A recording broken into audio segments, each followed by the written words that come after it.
I'm not gonna lie, it's been rough. I honestly thought I was gonna have to stop taking it. I honestly thought it's fine for other people, but for me, like, clearly I'm not normal. Faded jeans, I hope you get y'all in. Oh, sweet electrolytes. Oh, she's salty. Oh, she's salty. She's very salty. Hello. Welcome back to my channel. Welcome back to Poppy Faith Fitness. How are you? I hope you're doing well. Welcome to our 4-month update. It's my 4-month update on Roaccutane. Just as a starter, I'm not wearing any makeup at all. We're being bare. We're being a clean face gal today. I haven't felt like wearing makeup at all really this week, which is fine. That's the beauty of makeup. You only wear it when you want to wear it. The past few weeks, I don't even know how to explain what's happened. If you're new here, I have been on Roaccutane for 4 months now, so this is obviously a 4-month update. So I started it on January 2nd, and today it is May the 9th or something, May the 8th. So yeah, it's been a little while, and I genuinely, like, if you're thinking of going on it or whatever, I have struggled with my skin since I was 16. So it's been a long ass time because I'm now 23. And I've tried everything under the sun, you name it, the cream, the tablet, everything. So Roaccutane was literally the last resort. So I haven't had a breakout in about a month and a half. I think I had a tiny one like here, like a month ago. But otherwise, like, no breakouts. So this is literally all scarring. Like, my skin is crazy smooth, like crazy, like, good condition, if you know what I mean. So it's literally all scarring that, like, I'll just have to deal with, and, you know, maybe that'll be a video like down the line if I get any scarring treatment. But Roaccutane was the last option. It was literally, yeah, the last thing possible that I could try. I really didn't want to go on it. I'm quite sensitive to medication anyway. I don't take anything. I can't be on contraception, anything like that. I'm just super sensitive.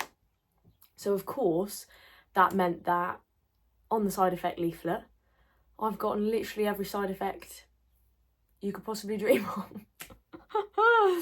So I don't even know where to start. So yeah, it's been 4 months. It's been a bit of a rocky road. So I think, yeah, I haven't updated you since I came back from holiday. So good thing about when I went on holiday was I didn't burn. I barely burned. Well, I didn't burn at all. I wore Factor 50 the whole time. Don't know if you can see my tan line there. So I did get, like, still a really good tan. I was really conscious about being in the sun.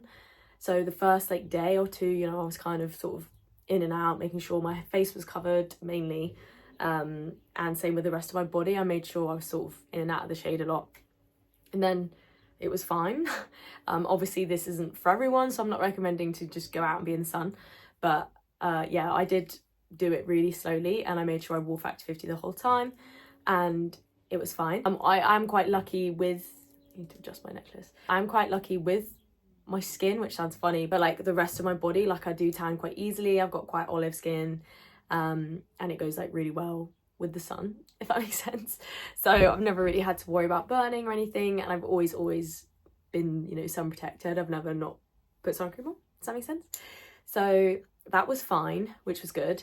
My anxiety was awful, absolutely awful, and it's been confirmed that it's definitely the Roaccutane that has been worsening it, that's been making it really bad. I won't go into too much detail because obviously it is really personal, but I went on holiday with my partner for the first time, which is quite triggering for things in my past anyway. So that was tricky, but my partner was amazing. He was really patient and calm, and there are no words to explain how this person supports me.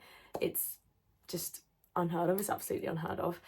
So he was amazing, but it doesn't make the actual feeling and, like, the actual triggers and the actual anxiety, you know, doesn't make it disappear. So that was a whole freaking journey, but we still went, and I still had a lovely time despite all of the, like, triggers that were going off in my brain. But it was so bad that I actually got an on-the-day doctor's appointment when I came back, just to discuss, look, this is what's happening in my brain. What the hell can we do about it? Because this isn't normal. This isn't fair, it's not how I want to live my life at all. And the doctor basically said, obviously after a long conversation, it was black and white. You've got two options. You either lower your dose, so I was on 30 milligram at this point. You either lower your dose and like just trickle along and just hope that that basically reduces it, or you stay on a high dose but you start taking citalopram. I've got absolutely nothing against people who take medication, who take anything for their mental health, who take citalopram, sertraline, any antidepressants whatsoever. I've got absolutely no judgment on that. You do you, you know what's best for you, etc. Just vice versa, I know what's best for me, and like I said, I know how reactive I am to medication. So after a lot of discussion, and I, sort of went away for a week and had to think about it, and he called me back and I said, look, I just, in my head, like the Roaccutane's the problem, if you know what I mean. Like I've had anxiety since I was 16 and I do everything right, if you know what I mean. Like I exercise all the time, I've got a therapist, I get enough sleep, I focus on my nutrition, blah, blah, blah. And usually it's fine. Travel is a trigger, but I'm working through that with my therapist anyway. I know that if I put in another medication to settle the side effects of another medication that's like unnatural, that I'm not meant to be on, does that make sense? Then I just think my body's just gonna get even worse, and I don't know what other side effects I'll have from that medication. Yeah, so I just don't think another medication, adding that to the mix, is gonna help, and I know that, I know what my body's like, I know that I just need to be off this Roaccutane. So I did contemplate actually stopping taking it, but luckily I actually had my dermatology appointment like 3 days later after my doctor's appointment, and she said hopefully I've only got a couple months left. So the way they used to do it, I'm not sure if you've been on Roaccutane before, how they measured it with you, but they used to do it based off of dosage, and you had to reach a certain amount of like dosage, or you had to reach a limit before they then considered taking you off of it. I can move my foot slightly. But now they do it based off of how long you've gone basically since your last breakout. So I think you have to, the nurse updated me and she said you have to go 2 months free on medication without a breakout. This is where it gets a little bit tricky because I've actually just had food poisoning as well. So literally two days ago, so I'm still recovering, so I'm not quite like myself yet, and it was awful. I lost count of how many times I threw up, I had diarrhea, everything was coming out at the same time, yada yada yada. You don't need to know the actual details. So I haven't actually taken it for the past few days. Also, if you've been following along my channel and along my Instagram journey, I post a lot over there. If you don't follow me, go check it out. My username's in the comment section down below. But go check it out. I post a lot more on there, obviously. But I've got the Edinburgh Marathon 2 weeks today. It's actually 2 weeks today. And I am really nervous about it. My last runs have been really difficult because obviously Roaccutane drains you, basically. It sucks all of the goodness out of your heart, I was going to say. It sucks all of the lubricant and all of the just hydration, water, everything out of your system. So obviously it works for your skin eventually, but it means I've had loads of joint pain, I've had loads of muscle pain, my recovery's been way longer, my fatigue has been, massive. I've noticed it so much. I'll literally be fine one day, I'll train at the gym, and the next day I just feel absolutely gone. And that's with like 8 hours sleep. So I'm having to really focus on like getting 9 hours like plus. I've had to reduce my training a lot more, I've had to reduce my intensity, which is obviously very hard when you're training for a marathon. So I've kind of got into the mindset of hopefully I've only got a couple months left. I'm actually not going to take Roaccutane between now and the marathon, just to try and reduce the effects a little bit, because in my head I'm worried it's actually like quite dangerous to run a marathon on Roaccutane.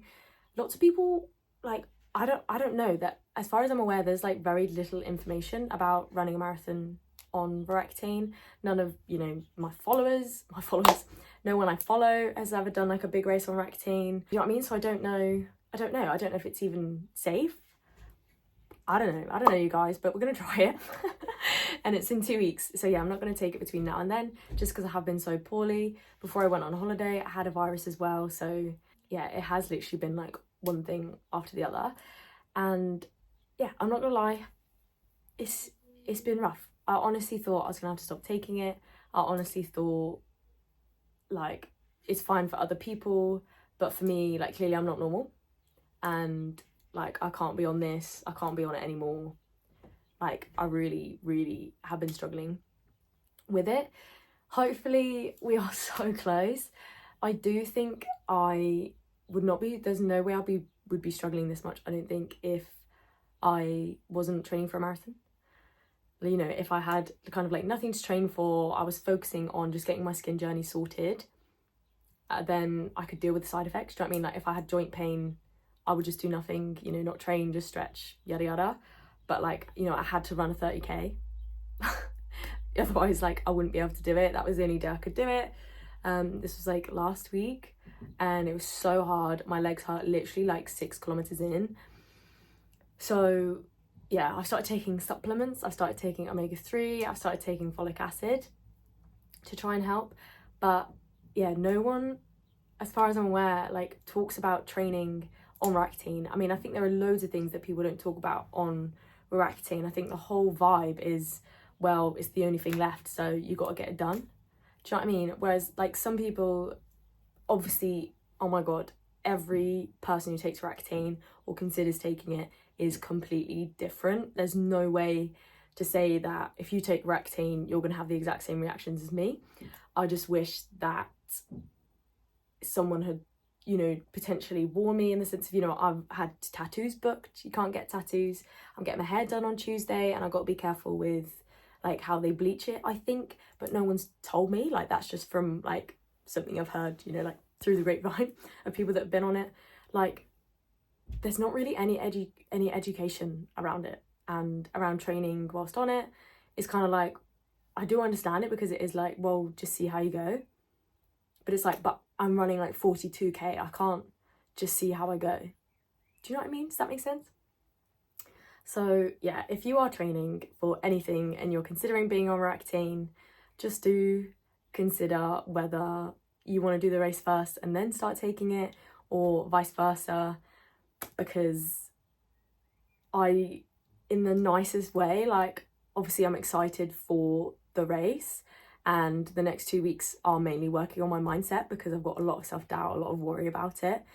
But I cannot wait for the marathon to be done, so that I can just focus on the end of my treatment, and then I can just go to the gym when I want. Do you know what I mean? Like, I am doing the marathon for target ovarian cancer, after I was actually really inspired by seeing the work that they do, and I just thought, I'm like my own worst enemy, really, because in my head I'm like, well, it's the least I can do. Do you know what I mean? Like, running a marathon, that's the least I could do. You know, these people are really struggling. These people are going through hell. But obviously this past month has been like my own version of hell. So of course that charity, they will get me through it. My link is in the bio if you're happy to donate. I think I'm like halfway there to my target. So yeah, we've got like 2 weeks to go. So honestly, anything I will be so grateful for. But of course, no matter what I raise, it's all about just doing it and just being there and raising awareness for the charity.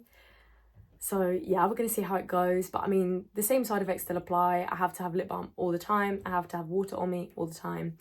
I'm still getting such like dry patches. I don't know if it will show up on the camera. I don't know if you can see that. So I have like dry patches like everywhere, and it's the same. Let it focus. Like all on my biceps. I'll insert a photo actually of I finished football on Wednesday. Have football training every Wednesday evening, and I actually came out with rashes. I get rashes on the backs of my legs. On Wednesday it was actually my entire leg, and I still have remnants of it on my legs now. Again, I can't really like show you, but it's on my thigh. So I'll insert a photo, yeah, of what that was like. But I am going to insert a little photo, because we are 4 months in, of like what my skin was like at the start and what my skin is like now. Like, I'm literally going to take some photos now, just so like for me as well, like we can really see and look back on where we started and where we are now, because it is such a fucking journey, and it's really difficult, I'm not gonna lie. I don't know how like it's not more well known, if that makes sense. But a lot of people that I've spoken to that have been on it, one, obviously they're not trying to be in the public eye, but obviously I'm being like really honest about it. I share a lot with you guys. I share a lot on my YouTube and my Instagram, because that's how I like to be. I'm a very open book. That's what I like to follow and see in other people, because otherwise, like, you genuinely do believe what you see and that is it. Like, if people post their highlight reel, that is what you think. Like, you know, you're not going to be like, oh yeah, but did she then get food poisoning? Do you know what I mean? I am trying to be like super honest. But yeah, the people that I've spoken to, they've just been like, well, but like my skin was the worst, so I just went through hell when I just got the job done. And like, so normal. I'm like, what? What do you mean you went through hell and you just didn't talk about it? Like, you didn't tell anyone about it? You didn't get help from anyone? Yeah, it's crazy. So hopefully I'll see those photos in a minute and look back and be like, oh, okay, like it has actually done something. And it has done something. Like, my colleagues and friends, like, everyone has mentioned it or talked about it. It's obviously very hard for me to see because I see it all the time. It's always been my worst like thing, you know, like my worst feature, but I think my worst insecurity. So yeah, but we pretty much have every side effect under the sun.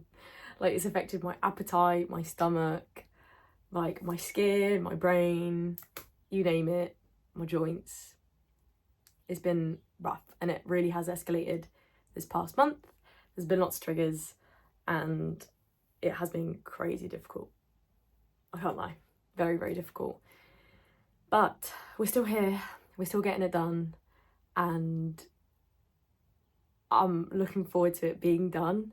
But like, if you're on it like I am, whether you're 6 months in, a year in, like, you just have to keep going, because hopefully this will be it for life and then you never have to worry about it ever again, is what I'm hoping. Obviously I'm still midway through it, but any advice as well, if you are on it, have finished it, if you have had any of these side effects as well, that would be really important to me. If you can reach out and offer your advice, or if you want to ask me any questions about it, of course you can. But yeah, that's it, that's been it. I'm actually just gonna chill for the rest of the day. I have a football match today, but obviously, you know, I'm recovering from food poisoning, so I'm probably not gonna do that. But I hope you all have a lovely week. I will see you in next week's video. I think I'm gonna do like a pre-marathon running tip journey type thing, so it's probably gonna be another sit down video, but make sure you get a cup of tea and you can enjoy it next week. But I love you all so much, and thank you all for your support. Every like, comment, please subscribe if you haven't already. We're nearly at 500, which is amazing, and that's so exciting. So yeah, thank you so much, and I will see you in next week's video. See you later. Bye.